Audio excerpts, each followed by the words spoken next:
Hello, Sariah, Bastian here. I am with one of the members of Beyond Breath. Her name is Jenny. She's been with Beyond Breath for about 6 weeks and hasn't quite made it through all of the modules yet.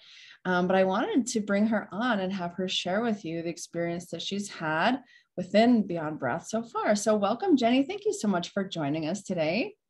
Thank you. I love the background. It's just the perfect setting for hopefully what we're going to experience today. So tell me, Jenny, what was the main problem that you were experiencing before enrolling in Beyond Breath?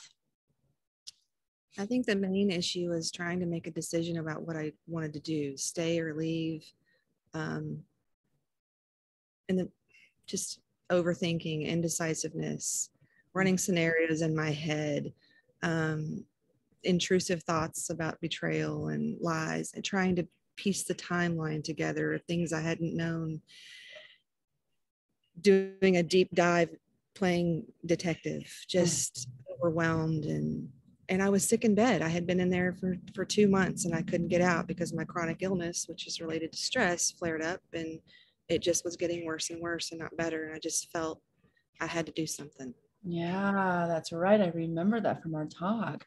So how long, like you'd been in bed, right? But how long had the indecisiveness and the crazy chaos been moving through you?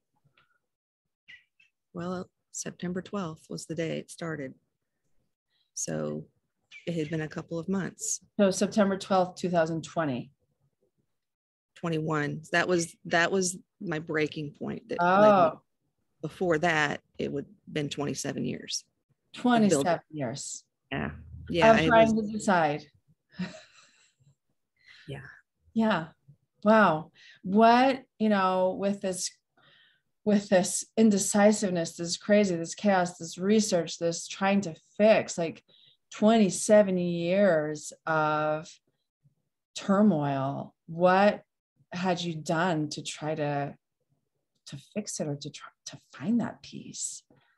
Pretty much anything I could think of, and then I would repeat and try to do it differently. I think the main things are over-explaining, oversharing. I unleash my rage, and then the opposite, be quiet, agreeable. All of the complaints that he would make against me. Well, let me just fit that bill and then see what happens. That, trying to pursue him in a sexual way, and then waiting to see if he would reciprocate, and waiting on him to choose me, really, and then waiting for that to be consistent. I even started my own business 10 years ago, and to sort of escape, sort of build my own independence, that I ended up sabotaging. And I incurred a lot of debt. So I would try to cope. I would spend money, a lot of alcohol, stay out late. I would read blogs. I hired hired counselors that were both traditional and Christian, personal, for marriage, even brought the family in, which I do not recommend doing that. That ended up bad. And then I hired a coach, a transformational coach, that sort of scratched the surface and kind of got me aware. And I did some things. I experienced a lot of shame in that.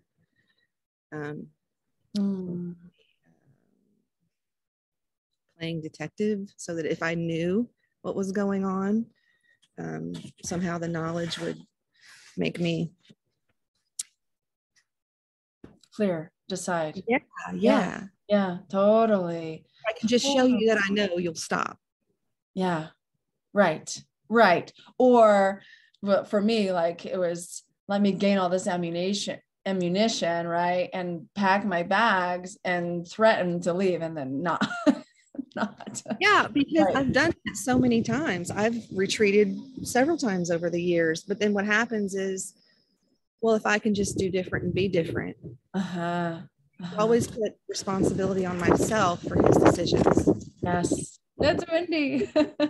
So many things to try to come to a clear, concise decision, try to stop the chaos that's inside of you, try to, even play the right part of who you're supposed to be in order to be able to find this peace, right? So since joining Beyond Breath, and again, like you haven't made it through all of the modules yet, what have you experienced? What has been the highlight since enrolling? I think the biggest highlight is it's okay. Just to simply notice what's going on for me and to not feel like I need to change things right now. Like the desperation is just not there to control. I feel calm. My body is different. Even being able to distinguish the truth from a trigger, from a past trauma trigger, that was a huge one. Huge. It happened one night on one of our meetings during our meditation and Q&A. You were running us through filtering out truth, like keeping what was true and what wasn't.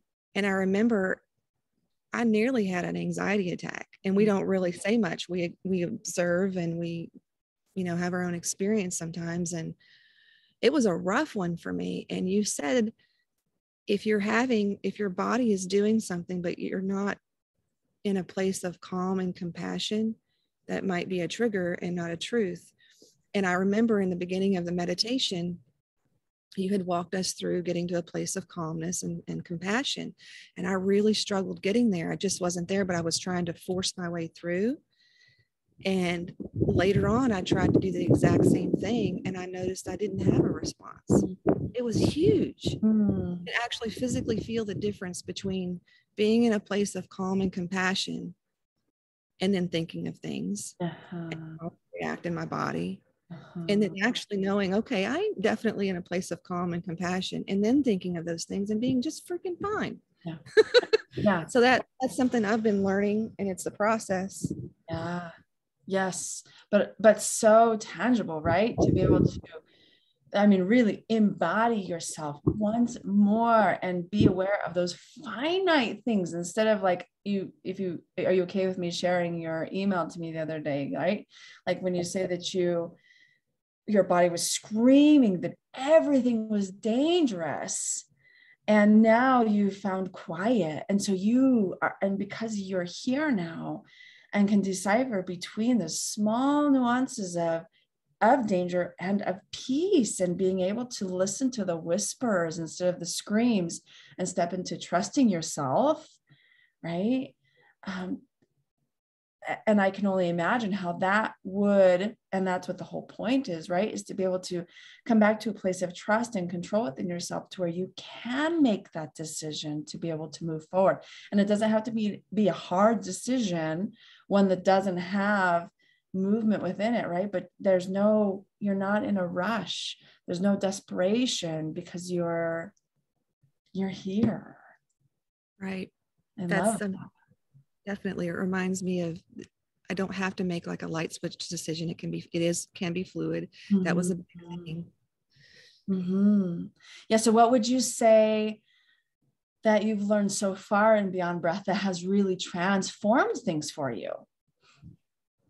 Yeah, that it's, a fluid decision is just fine. And that's actually, I think it was last night you were talking about this. It's fluid. That's life. My tendency is to escape. While I've learned that it is okay, it's good to regroup if you're not in a place where you can ground yourself, that it's just too chaotic to do that, to step away for a moment or a time, but not to stay there, because the work is in life, right? And that was big for me last night. And that's different thought process for me, and it brings calm and peace. Like I don't have to make this one huge decision that's going to bring me everything I want. It's going to be fluid, and I don't know, and that's okay.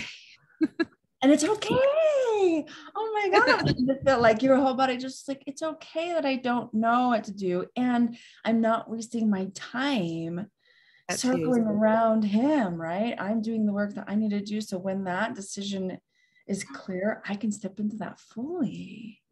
Right. Right. That's amazing. So what would you say to someone who's on the fence about joining us?